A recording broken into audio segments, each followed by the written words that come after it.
ورحمة الله وبركاته. ازيكم حبايبي؟ عاملين ايه؟ اللهم صل وسلم على سيدنا محمد وعلى اله واصحابه وسلم. النهارده هنعمل معاكم احلى طبق شاورما. هنعمله بسرعة ومش هياخد اي وقت. دلوقتي معانا ادي البانيه بتاعنا، وادي الفلفل الالوان وطماطم وبصل، ومعانا البهارات بتاعتنا. هنقطع بقى كل الحاجات ديت ونرجع لكم تاني.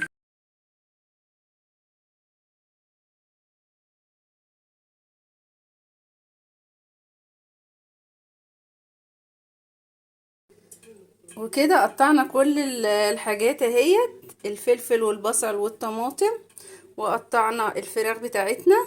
دلوقتي بقى ايه، هنحضر الطاسة ونحط فيها زيت ونرجع لكم تاني. وجبنا الطاسة بتاعتنا ونزلنا بالفراخ زي ما انتم شايفين. دلوقتي بقى ايه، هنديها بقى ايه الصدمة بتاعتها كده، وبعد كده ايه ننزل بقى بالحاجات الحلوة بتاعتنا.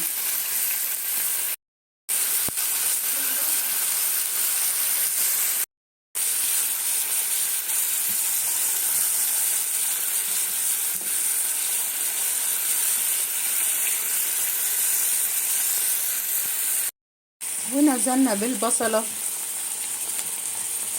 كده، هنقلب بقى كله مع بعضه كده عشان تتبل معاها.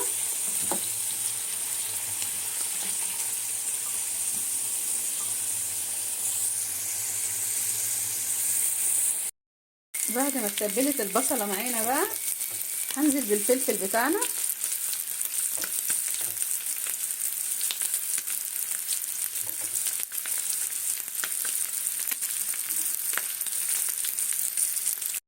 نزل لك كله اهو كله على بعضه كده.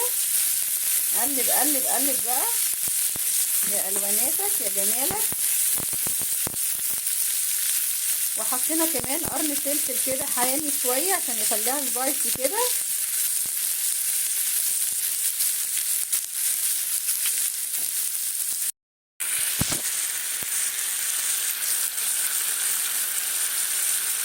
نزلنا بقى بصوا دوت ثوم مهروس وفلفل اسمر وملح وكمون وكل البهارات اللي انت عايزه تحطيها، وقلب قلب قلب يا جمال يا جماله يا الواناته، حاجه كده تفتح النفس. هنغطي عليها بقى ونسيبها تستوي ونرجع لكم تاني. شايفين الجمال؟ حاجه كده عظمه.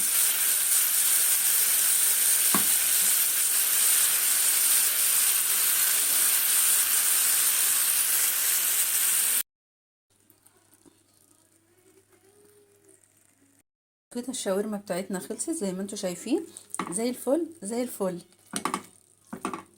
يلا بقى بينا نغرفها مع بعض. وكده احلى طبق شاورما زي ما انتم شايفين. بصوا الجمال. هنقدم بقى معاه البطاطس المهروسه اللي بالخضره.